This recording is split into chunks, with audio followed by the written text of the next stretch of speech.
The protagonist says almost nothing during the meeting that was supposed to end her. She answers questions, she asks 2 technical ones of her own, and then she leaves. The move that changed everything wasn't made in that room at all. It was made in a filing office, 92 days earlier at 4:47 in the afternoon, with no one watching. The morning smelled like cold coffee and the metallic quiet of a city that had not yet decided to begin. I'd left a mug on the nightstand the night before, forgotten it, and by morning it had gone still in the usual way. The surface filmed with oil, the warmth gone entirely. I sat on the edge of the bed and looked at it for a while. Not because I was thinking about coffee, because it was the kind of moment where the body wants to be still before everything starts moving again. Then I got up, went to the bathroom, and looked at my own face in the mirror with the level attention of a person checking inventory. I was 31 years old. I had been 31 years old before. The last time I was 31, I had looked much older by autumn. That was a thing I intended to change. I washed my face, dried it, went to the kitchen, and made fresh coffee. While the machine ran, I stood at the window and watched the street below. Early March, gray light, bare trees, a delivery truck idling in the left lane, a man in a yellow raincoat walking a small dog that was also in a sweater. Normal life proceeding at the pace of normal life. The kind of morning assembled out of ordinary components to produce the impression of a world operating as it should. The meeting was at 10. I had been awake since 5. Not from anxiety. Let me be accurate about this. What I woke up with was not anxiety. It was something more like the feeling of being very close to the end of a long calculation. The final number almost in view. Not comfortable exactly, but not fear. Something that sat more precisely in the body than either of those things. I poured my coffee and thought about what the day would hold. At 10 o'clock, I would go into a conference room on the 14th floor of Thornfield's offices and sit across a table from the man who had spent 8 months arranging to cut me out of the company I had built. He would have his lawyer, possibly Delphine. He would present me with a buyout offer and the specific legal mechanism designed to ensure I had no real alternative. In my first life, I had walked into that room unprepared. I had known things were tense between us. I had not known how completely the architecture of my removal had already been assembled, how carefully every piece had been placed over those 8 months, how little my objection would matter once I was sitting across that table. And I had not known about Iron Veil. That was the thing I had not known, the first time, the thing that changed the meaning of everything. And it was also the thing I had known with complete certainty since the morning I woke up. Let me explain the morning I woke up. It was the 15th of March again. The same room, the same cold mug on the nightstand, the same quality of early light, the particular pewter gray of 7 in the morning in this city in this season. I lay on my back looking at the ceiling and felt the sensation of being inside my own body. My specific body, with its specific weight and the familiar softness of the pillow, and the exact smell of this apartment, in a way that I can only describe as density, realness, a kind of insistent material presence. The last thing I remembered before this was a crosswalk signal and rain-wet pavement and 2 bags of groceries, and then not very much after that. I lay still and did the math. I had been dead. Now I was alive. It was March 15th, and the meeting with Caspian was in 5 hours and 43 minutes. I did not panic. I did not spend any time at all on the impossibility of what had happened, which would have been an extravagant waste of available time. I am, by training and by temperament, a person who processes the unexpected through action rather than processing. I had built a company from a model I coded over 12 days in a cold apartment in December. I had done things that required discipline rather than comfort. I opened my laptop. I checked the date. I confirmed that it was the right year. I looked at my email and found the thread from Percival, Caspian's lawyer, confirming the 10 o'clock meeting. Then I opened a new document and started making a list. I had been given a second chance at a specific set of events. I intended to use it correctly. The company was called Thornfield. Caspian had chosen the name. He liked how it sounded. Solid, old money adjacent, the kind of name that fit comfortably on a letterhead. I had been the one to file the incorporation documents, set up the bank accounts, arrange the hosting infrastructure, design the initial product architecture, and spend 14 months building the demand forecasting platform that became Thornfield's only genuinely valuable asset. He had been the one to find the investors, to shake hands, to hold rooms in a way I had never been able to manage, not from lack of intelligence, but from a temperamental preference for the interior of problems over the surface of them. We were, as people had said many times, a good team.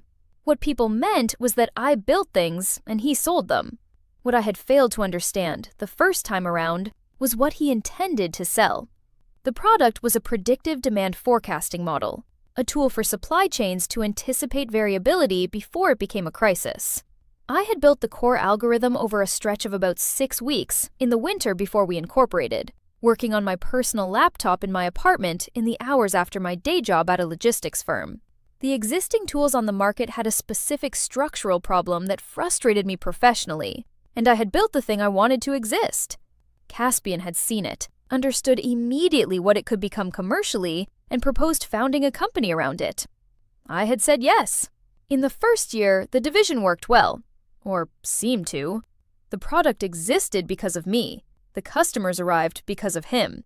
There was a rhythm to it. The kind of rhythm that, when you're inside it and working at the pace a startup requires, feels like proof that the thing is functional, that the partnership is real, that the long hours and the equity stakes and the signed documents are all part of a shared project.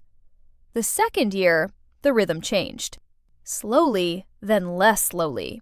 There was a board seat adjustment early in the second year that I did not fully examine at the time.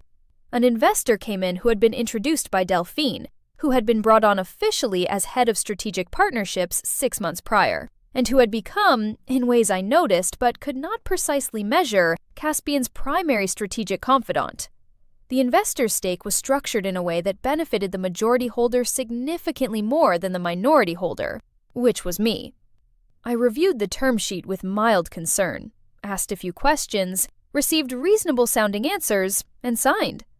That was my version of the pattern in the first life. Notice, ask, receive a plausible answer, move on because there is always something urgent to move on to. In the third year, I held 47% of the company. I had started with 49%. The change had happened through a sequence of decisions that each had a plausible individual explanation. The accumulated effect of those decisions was a shareholder structure engineered to allow a forced buyout of minority shareholders under specific conditions. Conditions that, I would understand only after the fact, had been deliberately constructed through those same 8 months of decisions.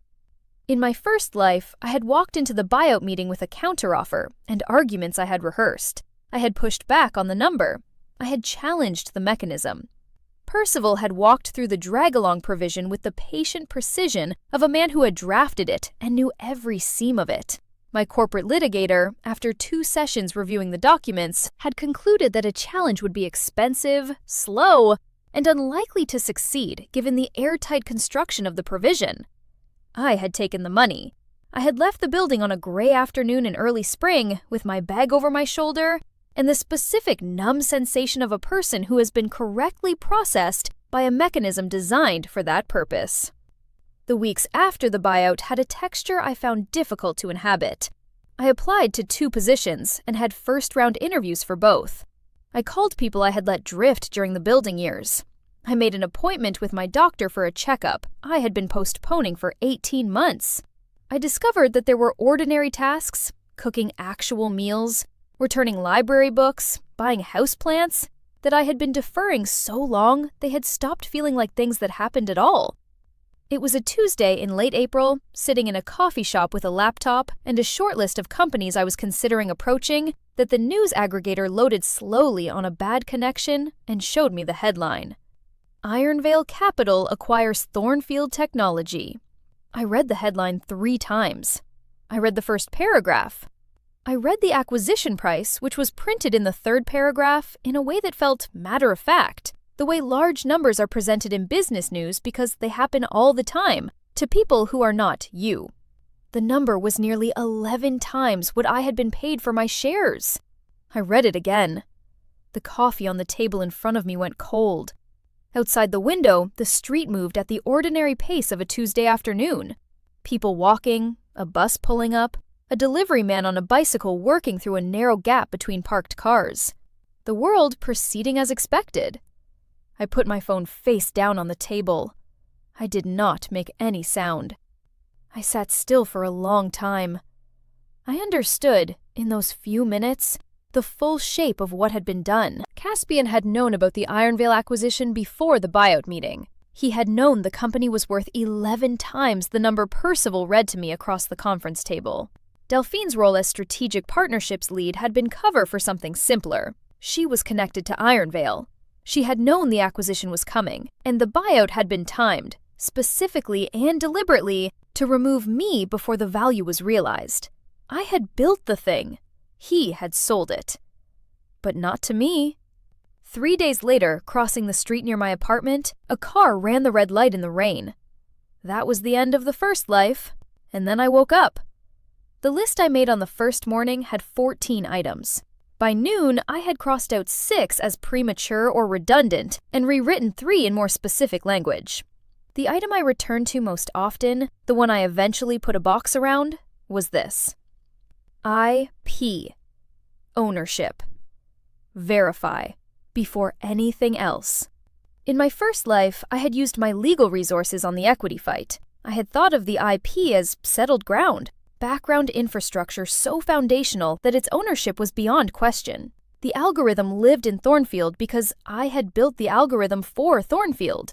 That was how I had understood it. I had not asked a simpler question. Did Thornfield actually own it? The IP assignment agreement. The date of the agreement. The date of incorporation. The date of the algorithm's first viable commit. I had seen these dates, near the end of my first life, scrolling through old files in the empty weeks after the buyout. Not looking for anything specific, just the habit of a person who cannot stop working even when there is nothing left to work on. I had seen the date on the core commit. I had seen the date on the IP assignment. I had not done the math in time. In this life, I was doing the math on day 1. The core algorithm's earliest functional version had been committed on the 27th of December. Tested on the 29th, refined through New Year's and into the first week of January while the incorporation paperwork was still being processed by the state. The IP assignment agreement was dated the 8th of January. The company was incorporated on the 3rd. The algorithm existed before the 3rd. The IP assignment's relevant clause assigned to Thornfield all intellectual property, created by the assigner in the scope of and in relation to the business of the company. Standard language. The kind that 1,000 forms use, drafted for the average case where founders begin building after the entity exists. Before the 3rd of January, the company had no legal existence. Work created before the 3rd was arguably not created in the scope of a business that did not yet exist. I needed a specific kind of lawyer, not the corporate litigator I had used in the first life, who was skilled at shareholder disputes and less useful for this. I needed someone whose practice was built around IP ownership and assignment chains, and the specific jurisprudence of when a pre-incorporation creation belongs to its creator rather than to the entity that came afterward. I needed Gideon.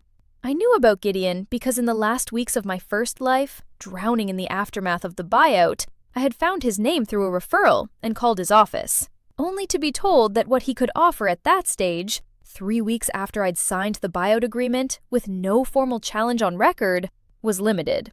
There were things that could have been done, he had said carefully, things that would have required earlier action.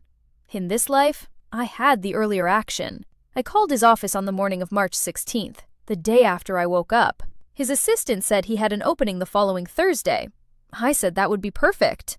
I spent the intervening days at my kitchen table going through my archive. I had always kept backups of development work, a habit that had started in childhood as the anxiety of a family that kept important papers in a shoebox, transmuted by adulthood into systematic digital organization rather than disappearing. Development repositories, commit logs going back to the beginning, a spiral-bound lab notebook I had kept during the algorithm's early development, scanning pages as I filled them.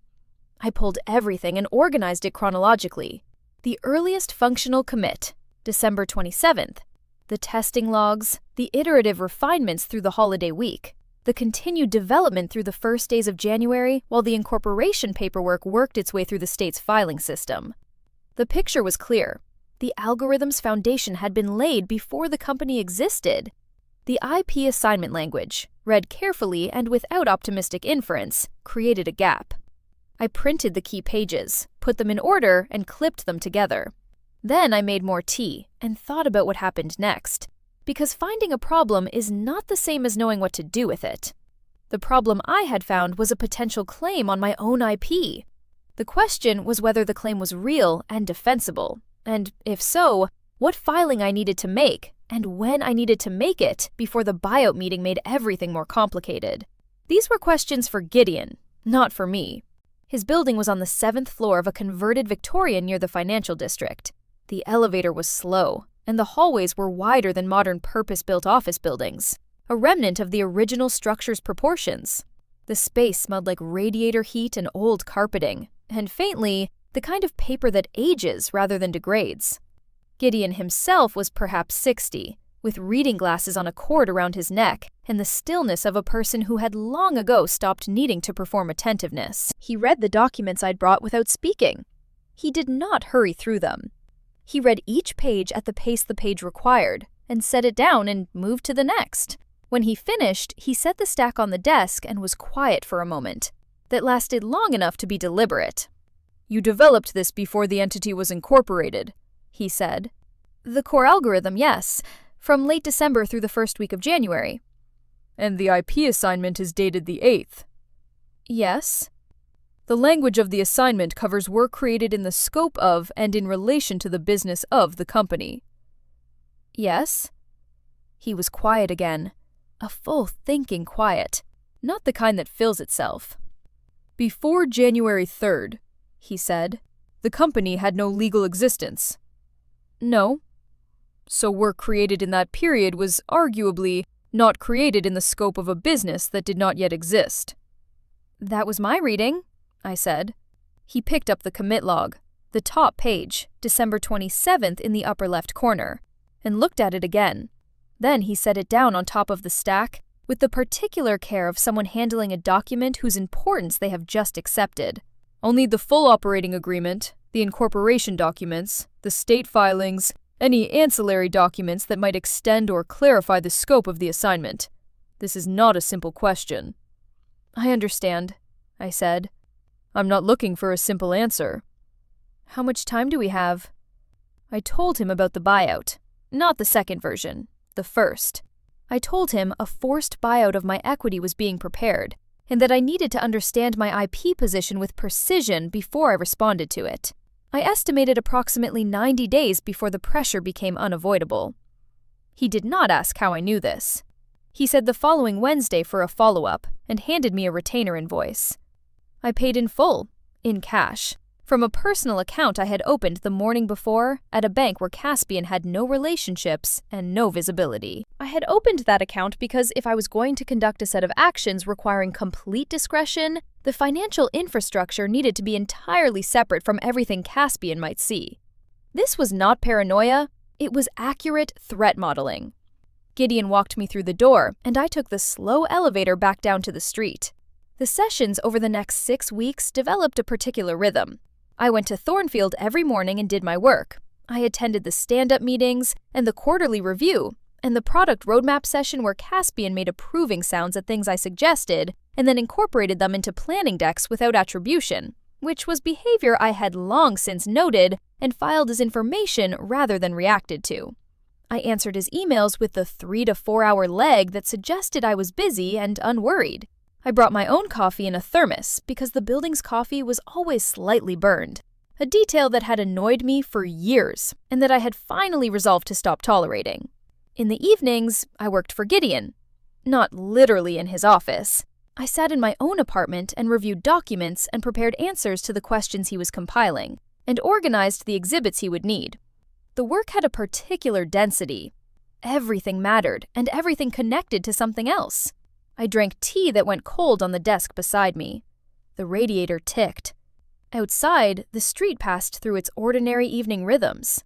What emerged over 6 weeks and 4 sessions was this.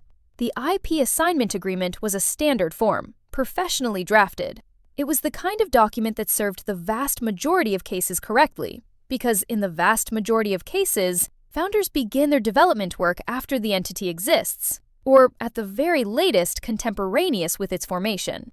My case was not the majority case. My core algorithm had a documented development history that predated incorporation by 5 weeks, during which I had been working full-time at a different company, on my own equipment, at my own initiative. Gideon had identified 2 additional legal points beyond the date gap itself. First, there was relevant case law in this jurisdiction favoring a narrow reading of scope of the business clauses, when the assigner's development demonstrably predated the assigner's formal relationship with the entity. The courts had, in a small number of cases, declined to extend such clauses to cover pre-incorporation work, absent explicit language doing so.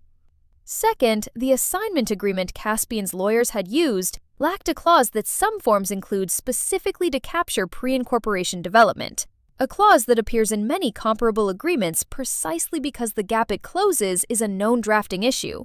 Its absence was not an oversight, in the sense of incompetence. It was the kind of omission that happens when a standard form is used without customizing for an atypical fact pattern. "The position is defensible," Gideon said in the 4th session. He had by this point organized the analysis into a formal memorandum that I had read 3 times. "If this were contested in litigation, I believe you would have a strong argument. The opposing position would be that the spirit of the assignment was always intended to cover your work on the algorithm, that the technical date gap reflects administrative timing rather than meaningful legal separation. The counter-argument is that legal documents mean what they say, and this one does not say what they would need it to say." "Legal documents mean what they say," I said. "In the jurisdictions where this matters most, generally yes." I thought about this for a moment. The radiator in his office was doing its cycling thing. On, warm, off, cool. If I form a personal holding entity and execute a corrective assignment, what does that create? A formal record in the public filing system of your claim to the IP. Any third party conducting title research on the patent or copyright record would find the corrective assignment and would need to investigate before proceeding, as if Thornfield held clear title. Would Thornfield be notified automatically? Not automatically. The corrective assignment is a public filing, but there's no notification mechanism that pushes alert to prior assignees. If Thornfield's IP counsel were running periodic title searches on the portfolio, which companies don't typically do in the normal course, absent a triggering event like a transaction, they would find it. If they're not searching, they won't see it unless they look. And if the corrective assignment is challenged after the fact? We would respond with the documentation you've already assembled. Timing matters.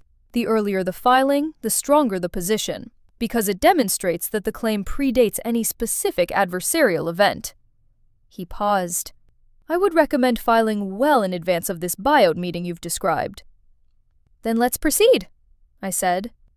I incorporated Ashevale Ventures LLC on the 14th of February, a limited liability company, sole member, registered in a favorable state for IP holding structures.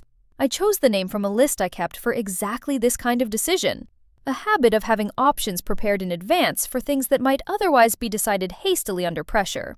The corrective assignment was executed on the 21st of February. It was 12 pages of document with 4 exhibits: the commit logs organized by date, the scanned notebook pages, a technical declaration describing the development process and its timeline in specific terms, and the legal memorandum Gideon had prepared documenting the assignment gap and its basis in case law. The patent application, originally filed by Thornfield, and listing Thornfield as assignee, was subject to a reissue application that named Ashevale Ventures as the corrected assignee. The copyright registrations in the relevant codebase were filed in Ashevale's name with supporting documentation of the development timeline. Gideon walked me through every filing with the specific care of someone who understands that a paper trail only reveals its quality when it is tested. Every document was dated, signed, organized, and cross-referenced to the others. On the 21st of February, at 4:47 in the afternoon, the corrective assignment was notarized and submitted. I rode the train home from Gideon's office in the early evening, standing on the platform in cold air that smelled like exhaust, and the particular mineral sharpness of underground, and the thing I felt was not triumph, or relief, or any of the larger feelings. It was something smaller and more precise, the sensation of a thing that had been in the wrong place for a long time, being moved to the correct one. I had built the algorithm. It was mine. Now the record said so. Delphine brought me a coffee in the third week of March, 2 weeks before the buyout meeting. She appeared at my desk at 9:45 in the morning, placed a paper cup beside my keyboard without being asked, and said she had noticed I always ordered the same thing. Which was true. I had ordered the same coffee from the cafe around the corner every morning for nearly 3 years, and apparently this was observable enough to have been noted and filed by someone paying attention. I thanked her and drank the coffee. In my first life, this kind of gesture had worked on me. Not immediately, not obviously, but in the accumulated way that small attentions do. The way they produce, over time, a sense of being seen that can be mistaken for being understood. I had thought of Delphine as someone who genuinely liked me. I had found her useful to talk to. I had, in the months before the buyout, attributed her closeness to Caspian to the professional structure of their working relationship, rather than to its actual nature. In this life, I drank the coffee and noted the quality of the gesture without assigning it a meaning it did not have. She was strategic. This was not in itself remarkable. Most competent people operating in competitive environments are strategic. The distinction I had come to make was between people who are strategic about what they build and people who are strategic about whose building they can benefit from. Delphine was the second kind. She had assessed Caspian's trajectory early and attached herself to it thoroughly. She had introduced the investors who structured their stakes in ways favorable to his buyout plan. She had access to information from the Iron Veil side. This I had confirmed in this life, through careful inference rather than direct evidence. None of this made her interesting to me. It made her a piece of the architecture I was no longer trying to occupy. What I found more useful to observe, in those final weeks, was the quality of her watching. She watched me and Caspian in a specific way, measuring something, though I could not determine whether she was measuring whether I suspected anything or calculating the distance she would need to maintain after everything concluded. Possibly both. These are not incompatible observations. I gave her nothing to measure. I was, professionally, exactly what I had always been. She brought me coffee twice more in the weeks before the meeting. It was always exactly right. I had an 8:30 meeting with Gideon on the morning of the 15th. He had the files organized on his desk when I arrived, the receipts and filings laid out in the order we had established across our sessions. "Everything is in order," he said. "The corrective assignment?" "Filed and notarized, February 21st. The patent reissue application is on record, with the priority date intact. The copyright registration's complete. Any activity on the filings?" "None that I've been notified of. No indication of a title search." "Good." He slid the file receipts across the desk. I looked at them. The date on the notary stamp, the patent office receipt, the entity filing for Ashvale.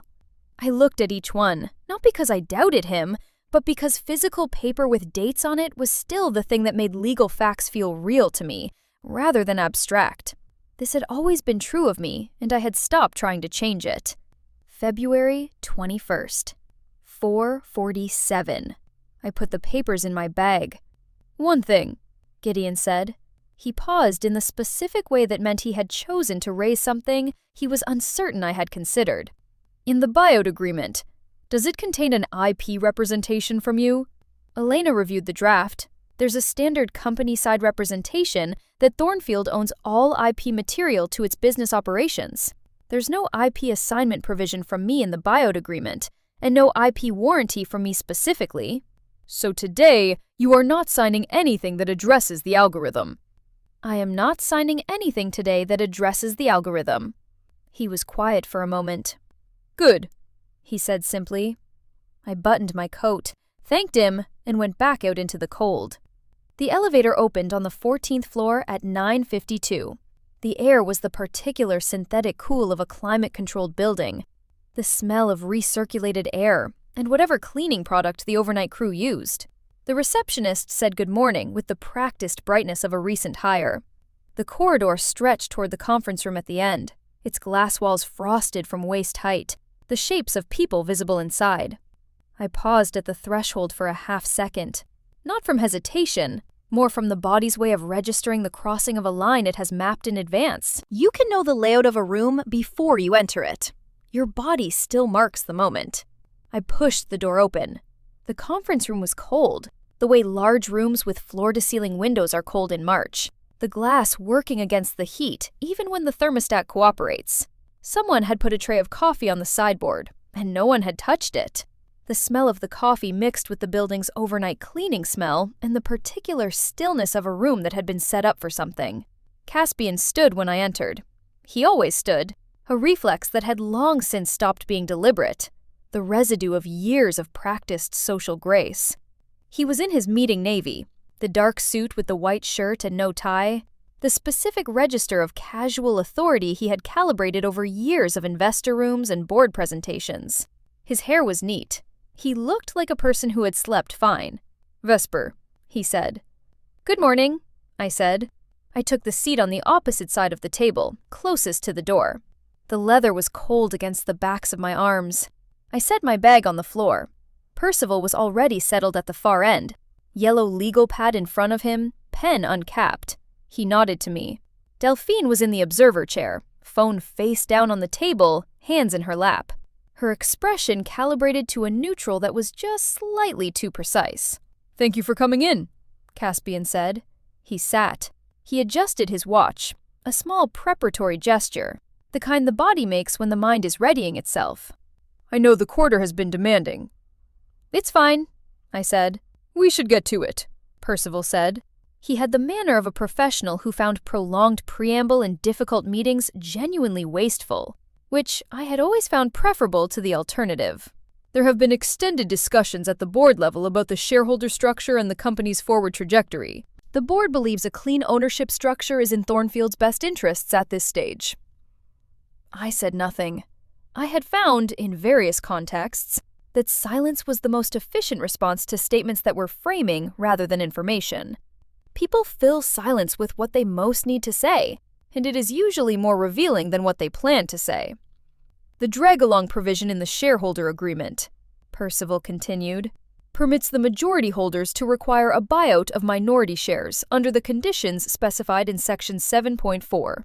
Those conditions have been met as of the close of the last quarter." He said this as a fact, the way lawyers deliver facts, cleanly, without the register of argument, as if the fact's contestability is a matter that has already been resolved in their favor. "The board is prepared to offer you a buyout at a per-share valuation of—" He said the number. It was the same number as the first time, stated in the same tone. Slightly above the per-share calculation at the current round, and well below what any of the people in this room knew it should be. Caspian was watching me. I could feel the quality of his attention without looking at him directly. He was waiting for the specific response he remembered, or expected, which in his case were the same thing since he had no memory of a first version of this meeting. He was waiting for the pushback, the noise, the energy of someone who has been ambushed and is reacting to the ambush. I looked at the document Percival slid across the table. "Walk me through the mechanism," I said. He walked me through it. Section 7.4, the conditions, the timeline, the payment structure. The payment was immediate and wire, their strongest practical argument, since fighting the mechanism would mean months of legal expense against an immediate payment already in hand. I asked 2 questions. The first was about the payment timeline, the wire clearing period, and whether the transfer would be sequenced before or after the formal signing. The second was about the final accounting period, whether my shares would accrue any portion of the current quarter's distribution before the buyout completed. Both were technical. Percival answered both without hesitation. Neither of my questions touched the IP. Neither of his answers mentioned it. I picked up the document. I looked at the first page. I put it in my bag. "I'd like 48 hours for my counsel to review," I said. "Of course," Percival said. "Standard window." I stood up. Caspian stood up automatically, the reflex again. "That's all for now?" he said, the edge of something in his voice. Not relief, not confusion, something that lived between them in the specific register of a person whose mental model of a situation has received information it has not yet processed. "For now," I said. I nodded to Percival. I picked up my coat. I did not look at Delphine. I walked out of the conference room and down the corridor and into the elevator. The doors closed. The building's particular smell. The floor count descending. I let out a long, slow breath. Not from relief, just because the air needed to move. Elena reviewed the agreement that afternoon and the following morning. She was efficient and thorough, and had the professional manner of someone who had seen a sufficient number of forced buyout structures to have stopped finding them surprising or unusual. She called me at 10 on the morning of the 16th. "The agreement addresses your equity position in Thornfield," she said. "It contains standard reps and warranties appropriate to a shareholder buyout. The company makes a standard representation that it owns all IP material to its operations. There is no IP assignment provision binding you personally. No non-compete, a 1-year non-solicitation of existing Thornfield clients." Non-solicitation of existing clients only? Existing clients as of the signing date, yes. Not potential clients or adjacent market targets? Not as drafted. "All right," I said. "Do you want me to request any revisions?" I thought about this. There was a version of this conversation where I pushed for more money or different terms, where I used the review period to signal that I was not simply compliant. But revisions take time.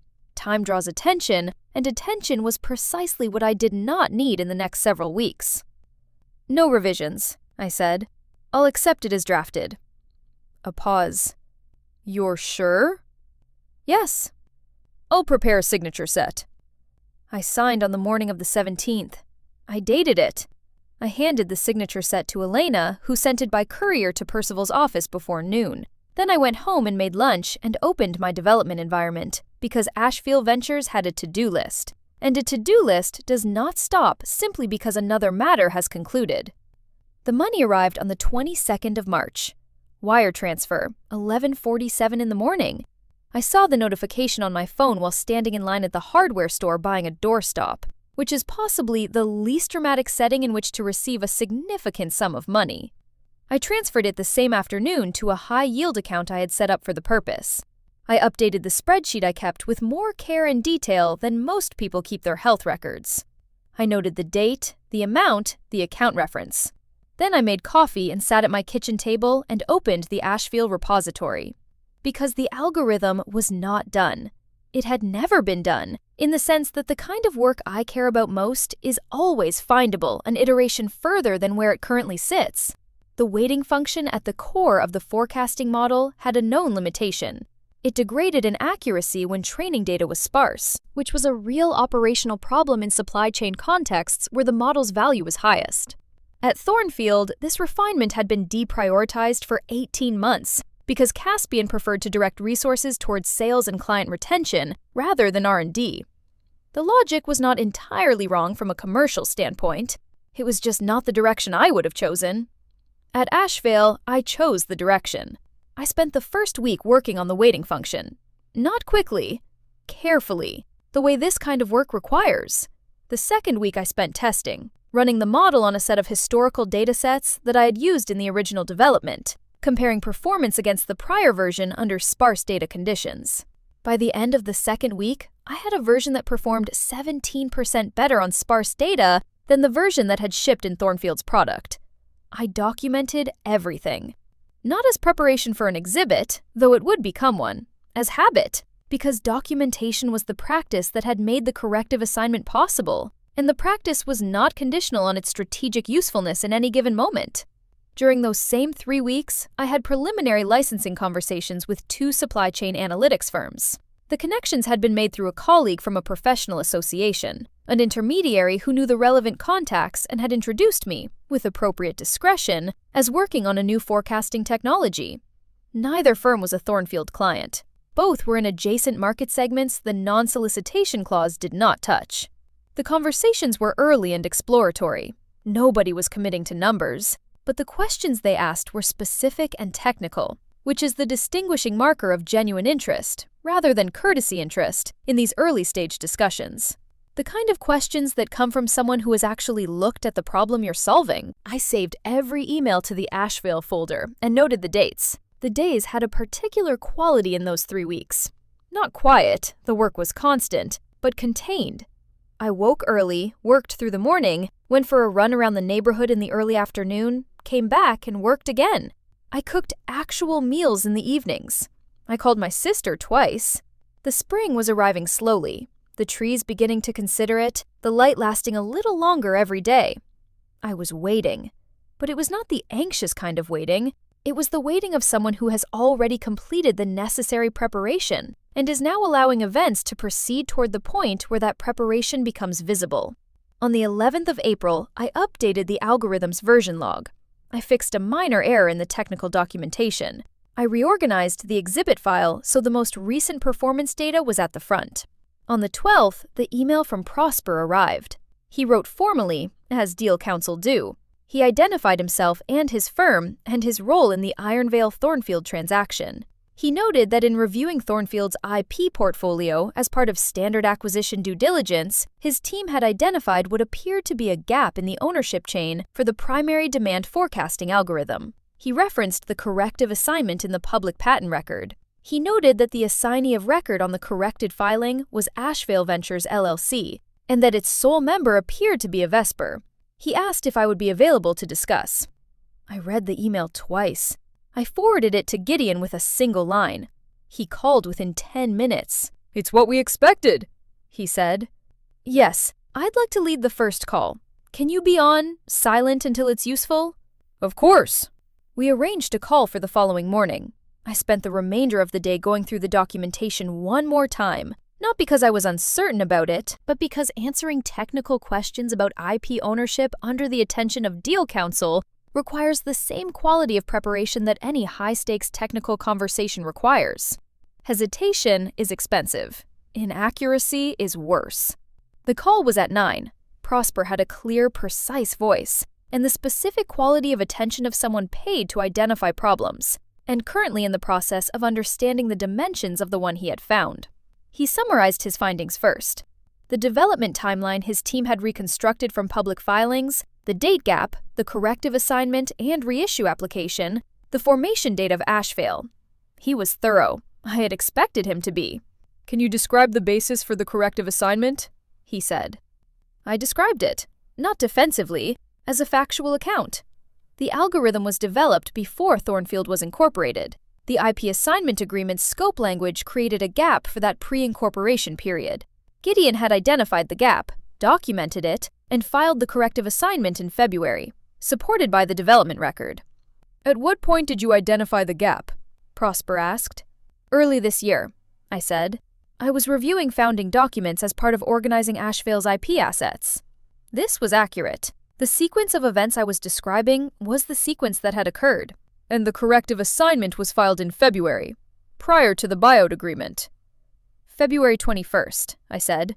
"Yes, prior to the buyout." A pause. I could hear, in the quality of the silence, the mental model adjusting.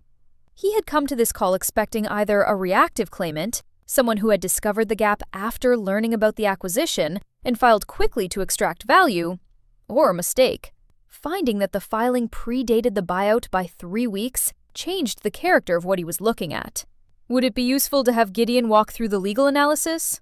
I said. It was useful. Gideon unmuted and walked through the memorandum with the precision and even-handedness that made him good at this. He anticipated the counter-arguments and addressed them without waiting for Prosper to raise them, which is both more efficient and more credible than waiting to be challenged. He was not aggressive. He was comprehensive. When the call ended and Prosper had signed off, Gideon and I stayed on the line. "He's taking it back to the deal team," Gideon said. "Yes, they'll renegotiate the Thornfield acquisition downward and then come to us separately on the IP. They won't kill the deal. It's too far into close for that. They'll price the risk by reducing what they pay Caspian, and then they'll pay us for what they actually need. Timeline? 2 weeks, roughly. They need to tell Caspian before they approach us. That's the cleaner sequence for them. His team needs to understand the exposure before the Asheville conversation begins." "And when they come to us on the IP, what's your floor?" I had a number.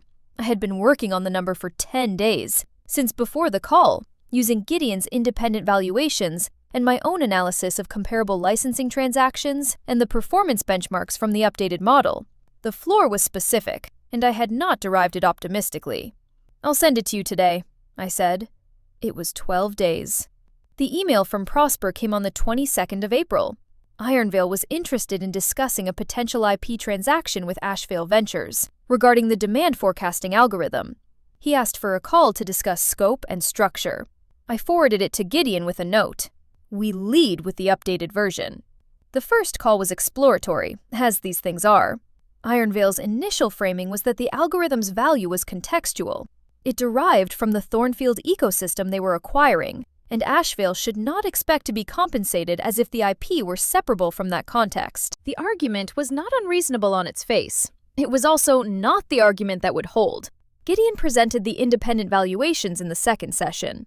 3 assessments commissioned from technical experts in predictive analytics, all treating the algorithm as a transferable technology, with value across multiple deployment contexts. He presented the 2 supply chain licensing conversations as evidence of independent market interest, and he presented the updated version. "Ashville has continued to develop the algorithm since the IP was formalized in February," he said. "The current version demonstrates improved performance on sparse training data.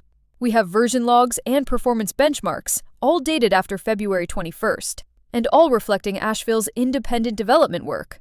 Ironvale's lead counsel was a tall man named Bertrand, who had the air of someone who found IP disputes personally inconvenient, but had long since accepted them as part of the work. He looked at the technical summary I had prepared and was quiet for a moment. "You've been actively developing this," he said. "Ashville is an active technology entity," I said. He looked at me for a moment in the way of a person recalibrating his understanding of who is making the decisions in the room. Then he looked back at the document. The third session, Bertrand brought a technical specialist who asked me detailed questions about the weighting function refinement. I answered all of them accurately. The specialist took notes. The session ran 20 minutes over the scheduled time. The fourth session, Bertrand arrived without the specialist and opened with a number. It was below my floor by 34%. I said that the number did not reflect the valuations we had presented. Gideon walked through the valuation methodology one more time. Not because Bertrand had failed to understand it the first time, but because clarity is not always the issue in these negotiations. Bertrand said that Ashville had no revenue history. I said that the valuations were based on comparable transactions and documented technology performance, and that Ashville was not under any particular pressure to complete this transaction on a specific timeline. This was the important point. I said it without emphasis.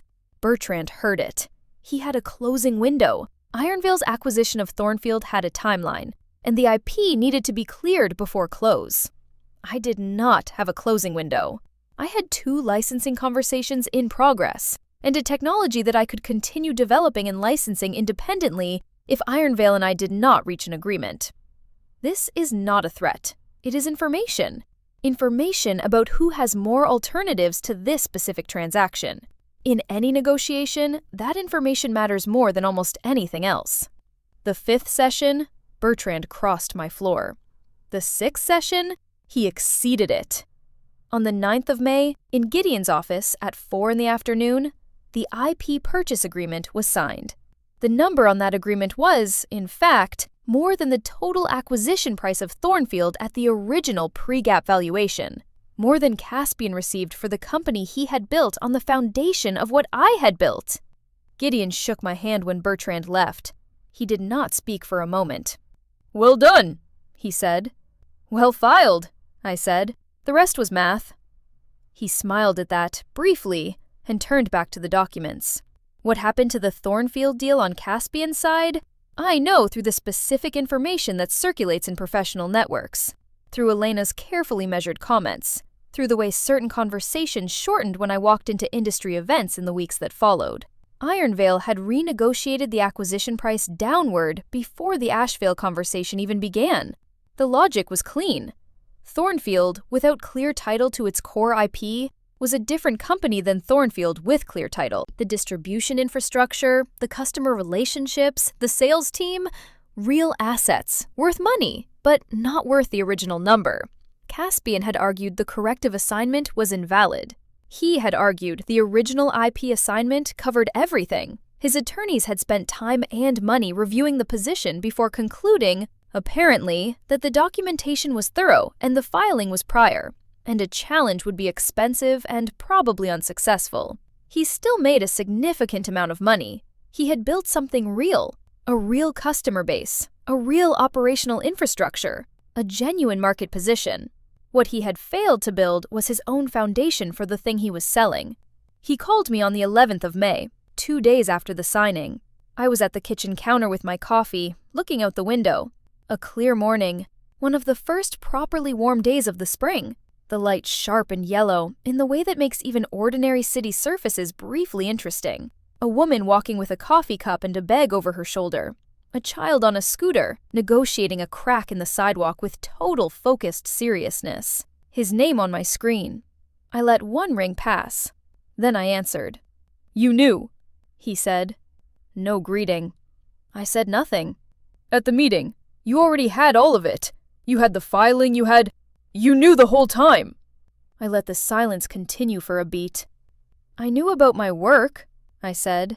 A pause. The quality of his breathing. The kind of silence that belongs to someone deciding what comes next when what they plan to say has already failed. "The algorithm was Thornfield's," he said. It had the shape of an assertion and the texture of something else. "The algorithm was mine before Thornfield existed," I said. "I have the commit logs, the lab notebooks, and a legal analysis on record 92 days before the buyout meeting. You're welcome to pursue a challenge if you believe the original assignment was valid." He knew he wouldn't. The record was complete. The timing was irreversible. A challenge would be expensive and slow, and would likely fail. "You sat in that room," he said. "You signed everything. You accepted every term." "I accepted your terms, Caspian," I said. "Every one of them." A silence. The street outside was still bright and proceeding at its ordinary pace. The child had cleared the crack in the sidewalk and was moving fast toward the park at the end of the block. He said nothing more. I ended the call. I put the phone down on the counter. I finished my coffee standing at the window, watching the street. Asheville's first paying client signed a licensing agreement in the last week of May. One of the two supply chain firms, a mid-sized company working on logistics optimization in pharmaceutical distribution, where sparse data was a constant operational reality and the waiting function refinement was directly useful to them. The fee structure was modest. The relationship was real. I hired Leandro in June. He had found the technical note I had posted in a professional forum about the waiting function development and had sent a message through a professional network with 2 specific and accurate questions about the methodology. He arrived for the first meeting 10 minutes early, with notes he had taken on the paper. He was methodical and asked the right kinds of questions, and was not interested in looking as if he already knew things he did not yet know, which is a quality I had come to value above most other professional qualities. 3-month contract initially. By the end of the first month, it was clear this was not a 3-month arrangement. In the first week of July, I signed a lease on a small office. 2 rooms, 4th floor, a building that had been something else before it was offices. The bones were older than the function. Wide corridors, windows with thicker frames. It smelled like old wood and not much else. The east-facing windows let in the morning light at a low angle that made the dust in the air visible in a way that was neither clean nor dirty, just present. I put a desk by the window, a whiteboard on the wall, a small work table in the second room for when Leandro needed to be on site. No lobby, no reception desk, no decorative gesture of any kind. The nameplate came by mail in a small padded envelope. I ordered it online, and it arrived with mounting hardware that was slightly too small for the pre-drilled holes. I affixed it with the small screwdriver from the hardware kit I kept in my bag, turned the screws as far as they would go, and the nameplate ended up sitting a few millimeters off true. I looked at it for a moment. Asheville Ventures. Slightly crooked on the door. Then I went inside and turned on the lights, and opened the development environment, because there was a new version of the model to test, and the morning was not going to be very long.